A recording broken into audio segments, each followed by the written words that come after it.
Hi, guys. This is part three of our lecture series on U.S. foreign policy.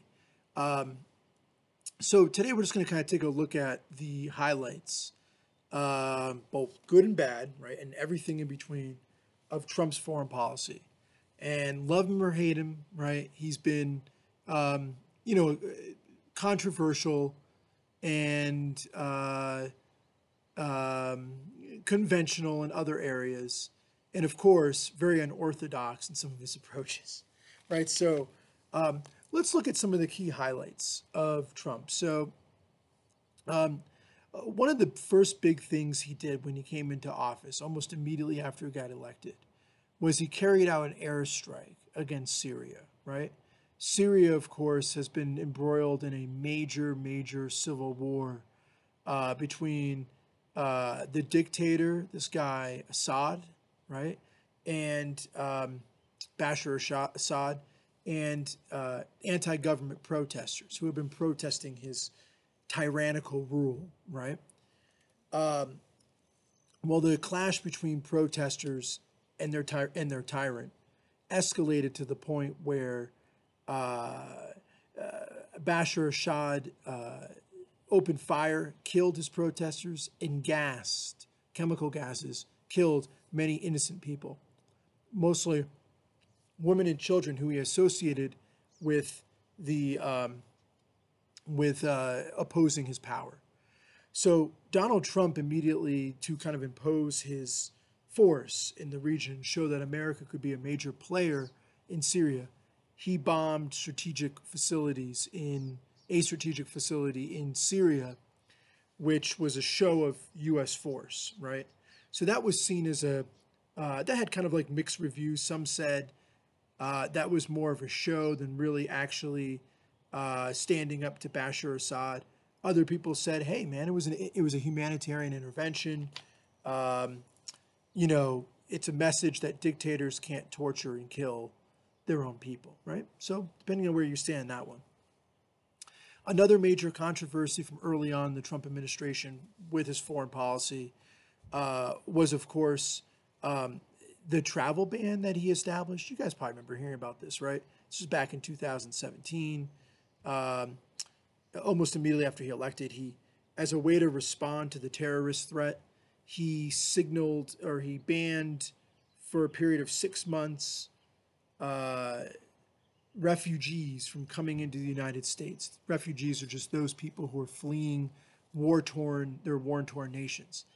And the thing that kind of got a lot of controversy here was the nations that he signaled were not allowed to send refugees to America were all Muslim, predominantly Muslim majority nations, right?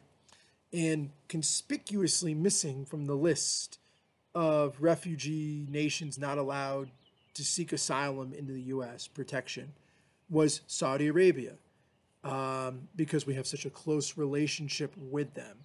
And that brings me to the next point. Donald Trump's foreign policy has been consistent with both Democrats and Republicans when it comes to Saudi Arabia, despite the fact that 19 out of the 20 hijackers came from Saudi Arabia during the 9/11 attacks back in 2001. And despite the fact that Saudi Arabia has been universally condemned by much of the entire world for their horrific human rights abuses, stoning women to death for adultery, criminals, if you simply get caught robbing, petty theft, robbing, convenience store, not armed robbery, but getting caught stealing, those people have been put to death.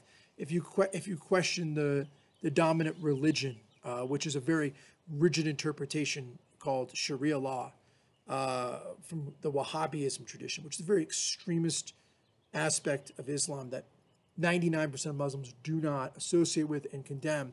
If you critique that extreme form of interpretation, you could be put into jail 15, 20 years, executed. You get the point. The United States, nonetheless, has continued to support Saudi Arabia unconditionally, right? So Trump has not really changed there. Another major foreign policy thing Trump's been consistent on with other presidents was his one-sided support for Israel. The United States has always been heavily biased to protecting the interests of Israel, despite the fact that the Israeli settlements, Israel has been expanding into Palestinian land that originally was not supposed to belong to anybody. It wasn't supposed to belong to the Palestinians. It wasn't supposed to belong to the Israelis. It was supposed to be neutral territory.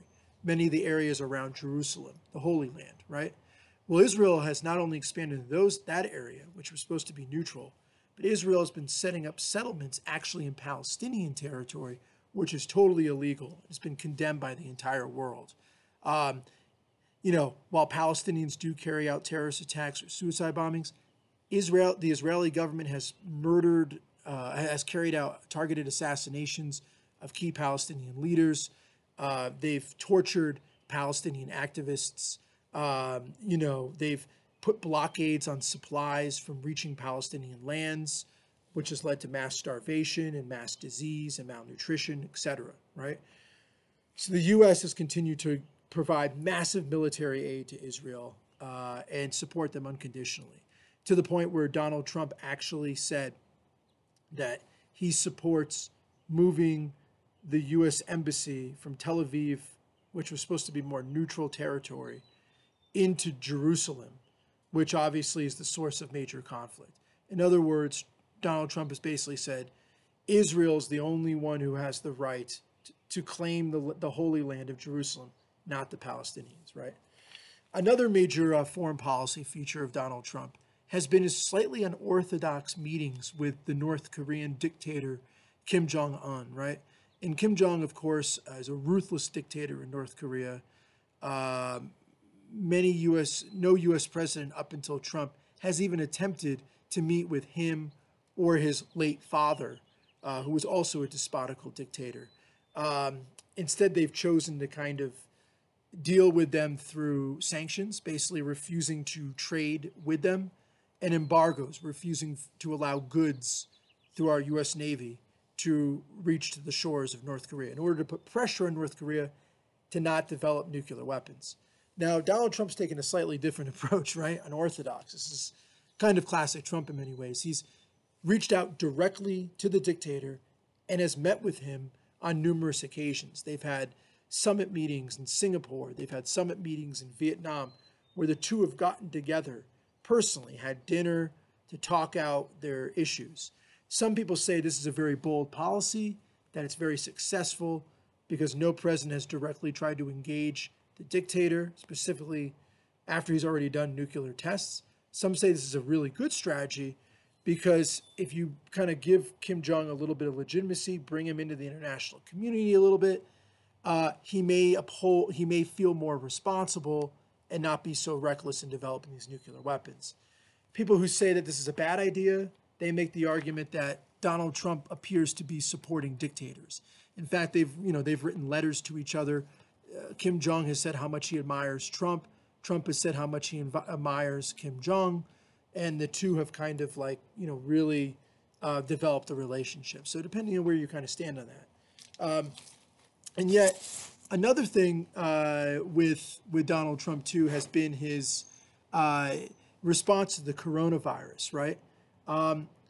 Donald Trump has been very critical of major international organizations who have sort of taken the lead from a global perspective. The World Health Organization, he's been very critical of the United Nations. He says that basically in response to this crisis, it really needs to be up to individual nations to respond to this, as opposed to a global kind of community. Now, this kind of, in fact, he's gone as far to suggest that the World Health Organization is a thoroughly corrupted structure, which I would actually have to agree with him on in many regards, right, on that. So he's had an interesting foreign policy so far. He did also, by the way,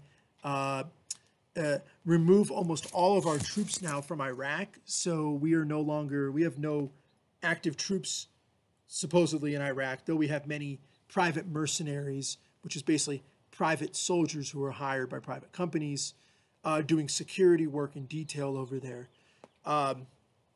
But that's interesting, right? And while we're still in Afghanistan and have been since 9/11, he has scaled back our troop levels some out there too, right? So, we'll continue on, and I hope you guys find this interesting, and be well, be well.